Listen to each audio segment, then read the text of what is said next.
Ini adalah penjara virtual di masa depan. Terkurung setahun di sini. Di dunia nyata hanya butuh 1 detik. Di sini tidak ada petugas penjara. Tidak ada teman satu sel. Para napi tidak mungkin bisa kabur. Karena penjara virtual hanya berada di dalam otak para napi. Jika ingin masuk ke penjara virtual, hanya butuh setetes obat mata berwarna hitam khusus ini. Beberapa detik kemudian, dia menjadi tahanan pertama di penjara virtual. Di dalam sini adalah sebuah kamar kecil yang gelap. Di depannya ada sebuah layar yang sangat besar. Di atasnya tertulis waktu hukuman. Dan di lantai hanya ada sebuah papan tulis dan karpet yoga.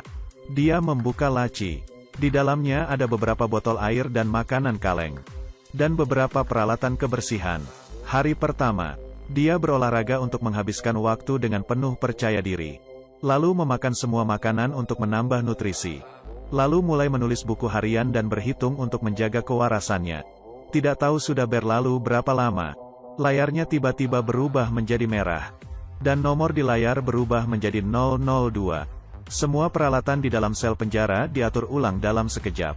Dan semuanya menjadi sama persis dengan kemarin. Dia akhirnya merasakan kengerian tempat ini.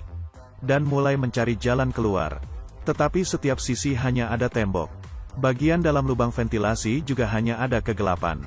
Di dalam keputusasaannya, dia mulai berbicara sendirian. Tak hentinya memberitahu diri sendiri. Ini hanyalah program virtual. Asalkan bisa tahan sampai waktunya habis, maka langsung bisa keluar. Akhirnya tiba di hari ke-365. Dia berdiri di depan layar dengan gugup. Menunggu momen untuk mendapatkan kebebasannya kembali. Tetapi saat layar perlahan-lahan berubah menjadi merah, tidak terjadi apapun di dalam ruang sel. Dia merasa ada yang tak beres. Kemudian nomor di layar berubah menjadi 001 kembali. Perhitungan waktunya mulai dari awal lagi. Masalah pengulangan program yang ditakutinya akhirnya terjadi juga. Apakah dia akan terjebak di penjara virtual yang diciptakannya sendiri? Kemudian ada angin yang bertiup. Mana mungkin bisa ada angin di ruangan sel yang tertutup rapat. Dia membuka laci. Ada cahaya keluar dari pojokan. Dia membuka papan besi. Di luarnya ternyata ada selapis plastik. Dia keluar dengan susah payah dari lubang. Di luar adalah sebuah gudang yang terbengkalai. Dan ruang sel tempatnya terkurung selama setahun. Hanya sebuah ruangan berlapis besi. Di dalam gudang terdapat banyak air minum botol dan makanan kaleng yang sama persis. Dan ada 12 kamera yang terus memantau dirinya dari segala sisi. Ternyata, dia sama sekali tidak dikurung di dalam penjara virtual. Tetapi benar-benar dikurung di dalam penjara nyata. Di dunia nyata juga bukan hanya berlalu 1 menit saja. Tetapi benar-benar sudah berlalu 1 tahun. Sepulangnya ke apartemennya, pengurus apartemen berkata bahwa kamarnya sudah disewa orang lain. Dia kembali lagi ke kantor. Tetapi di sini sudah tidak ada orang sama sekali. Dia membawa polisi ke tempatnya dikurung. Tetapi sel penjara yang barusan masih ada. Tiba-tiba menghilang. Tidak meninggalkan bukti sedikit pun. Kemudian dia memperhatikan papan iklan. Teknologi VR miliknya yang bernama Hidup Kembali sudah beredar di pasaran. Sedangkan rekan kerjanya menjadi direktur perusahaan. Ternyata dialah yang mencelakainya. Di saat yang sama, rekan kerjanya mulai mengejarnya. Dia yang sudah putus asa, akhirnya hanya bisa mencari sahabatnya.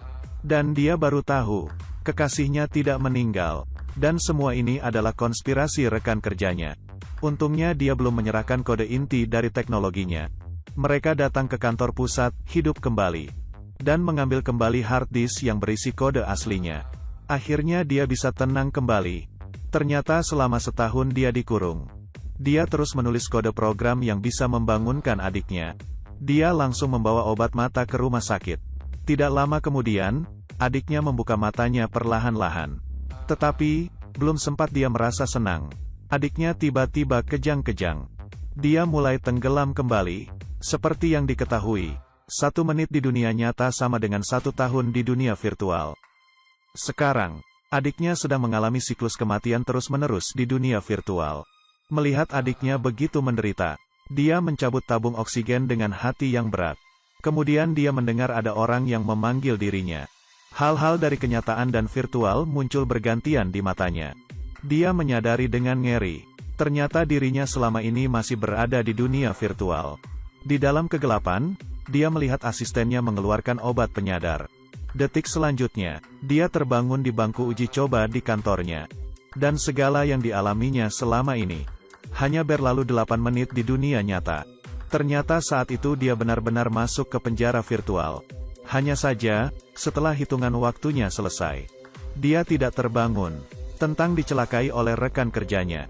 Adiknya tenggelam dalam siklus kematian. Semuanya ini adalah alam bawah sadarnya.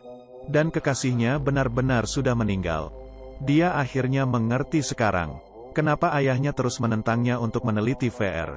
Karena setelah pengalaman yang lama, benar-benar bisa sulit membedakan dunia virtual dan kenyataan. Dengan tegas dia memutuskan untuk menghentikan penelitiannya.